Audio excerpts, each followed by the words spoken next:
ഹരേ കൃഷ്ണ കൃഷ്ണ കൃഷ്ണ ഹരേ ഹരേ, ഹരേ രാമ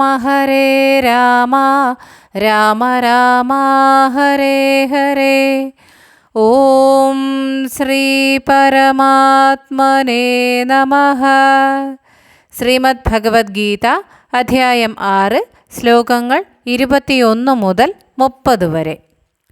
സുഖമാത്യന്തികം യത്തദ് ബുദ്ധിഗ്രാഹ്യമതീന്ദ്രിയം വേത്തി യത്ര ന ചൈവായം സ്ഥിതശ്ചലതി തത്വതഃ യം ലബ്ധ്വാ ചാപരം ലാഭം മന്യത്തെ നാധികം തതഃ യസ്മിൻ സ്ഥിതോ ന ദുഃഖേന ഗുരുണാപി വിചാല്യത്തെ തം വിദ്യാ ദുഃഖസംയോഗ വിയോഗം യോഗസംജ്ഞിതം.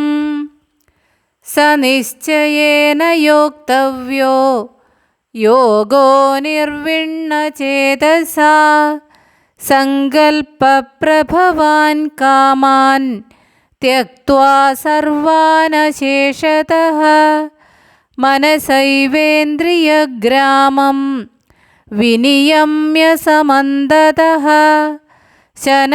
ശനൈരുപരമേത് ബുദ്ധ്യാ ധൃതിഗൃഹീതയാ ആത്മസംസ്ഥം മനഃ കൃത്വാ ന കിഞ്ചിദപി ചിന്തയേത് യതോ യതോ നിശ്ചരതി മനശ്ചഞ്ചലമസ്ഥിരം തതസ്തതോ നിയമ്യൈതത് ആത്മന്യേവ വശം നയേത്.